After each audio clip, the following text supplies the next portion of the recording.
Hi there, Luis again with another market update for you here in the El Paso area. So very exciting stuff's happening in the market. So there's changes, they're good, they're bad, and they're all over the place.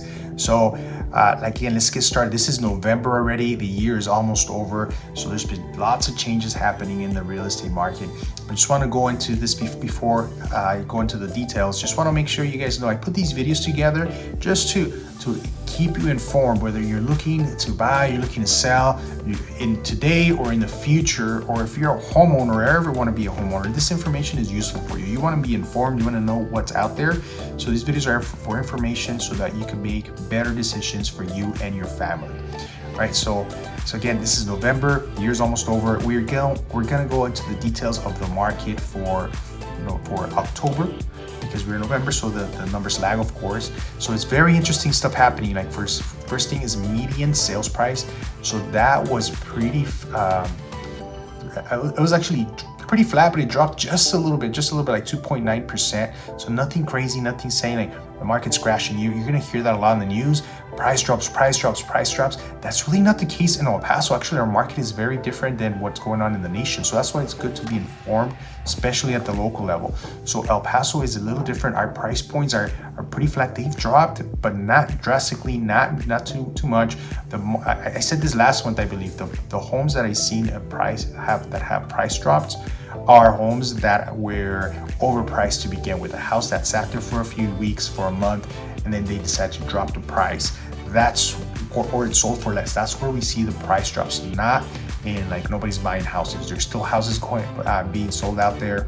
I'm still working with clients, both on the listing side and the buyer side, where we're seeing multiple offers in this market. It's not true for all over the country, but El Paso is a very stable market. It's still growing. There's still changes happening here. The active number of listings. So this is in line with everything. Active number of listings is up about 3.8%. So that means there is more listings coming up before they're sitting maybe on the market a little bit longer as well.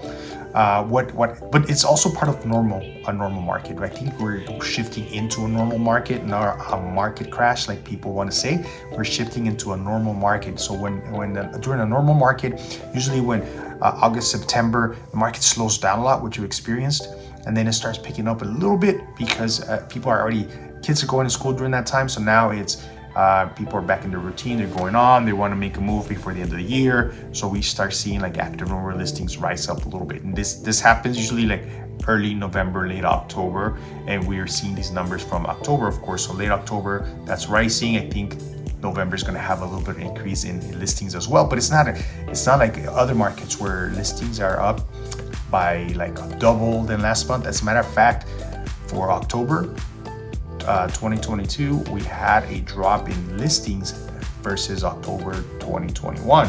So that just gives you a little insight. The market is not crashing. There's still a shortage of inventory in El Paso. Other markets, it's not the case. So median days on market stayed pretty flat. That didn't change a lot. So again, we're in a stable market, which is about 15 days on market. That's really good. That's really good. I tell people this all the time. Well, I've been in markets where homes didn't sell, and then there was a listing agreement for 6 months, and then it expired, and then you see another sign on the yard go up with a different realtor, and then that expired, and then another yard sign comes up. So that's not happening. We're still seeing median days on market is about 15 days. There's some expires. There's been expires for years. They never stop happening. It's just maybe those are priced incorrectly, but we are seeing the days on market is pretty stable. Something that's dropped, I think this number hadn't dropped in like over 2 years, which was very interesting. This is a number I track a lot, is price per square foot. So that is $140 a square foot. That's dropped a little bit. I think it was 143, 145, the max that we saw maybe a couple of months ago. So it's dropped. It's not a crazy drop. It's just, again, we're seeing some price drops. So that is going to be in correlation with that. Okay, but this number, median pricing had gone up and down a little bit through the last few years, and price per square foot had been very stable and continue to go up month after month. So now we see that has dropped as well. And then new listings, we kind of talked about this again. New listings coming up, they were up about 4.1% from the previous month. there are about 943 new listings that hit the market in the month of October. So this is, again, a healthy market, but I assure you there's more than 943 people looking for a house right now. So there's still a relative shortage in inventory in the real estate market in El Paso. Just to add to these stats maybe don't account too much for new homes, but this is mostly resale that we're looking at, because listings and stuff like that is for resales. But you are seeing like the new home market is slowed down quite a bit. There is more inventory coming. There's homes that are sitting. Now that's a little hard to calculate, because there's homes maybe that are in slab stage, frame stage. They're not finished, but they're still up for sale. So those ones maybe sit longer.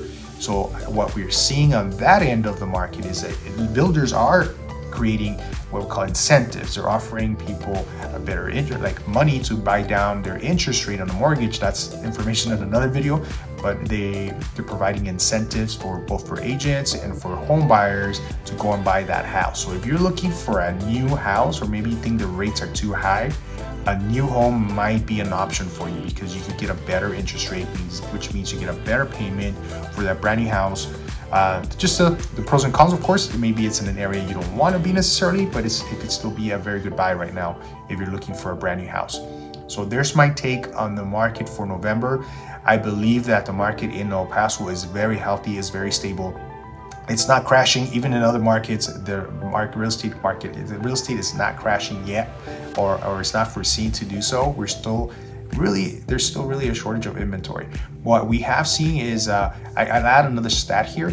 The number of price reductions from this time last year is up in El Paso about 17%. That's not a lot. So that's compared to other markets where their price decreases or adjustments are up like 60-70%. Okay, so that's not what we're seeing in El Paso. 70% is actually very minimal, not a lot happening. Like I mentioned earlier, it's probably just because people overpriced that house and they now realize they can't sell for that much. But again, the market is moving, it's still happening. Hey, it's still a good time to buy, even with the rates being high, even with the shortages, even with anything you're hearing, even with elections. It's still a good time to buy. If it's the right time for you, it's when you need to move, when you have to move, then you're gonna have to buy or sell a house. So let's do that. Talk to a real estate agent. Call me if you need any help for real estate, and we'll see you on the next video.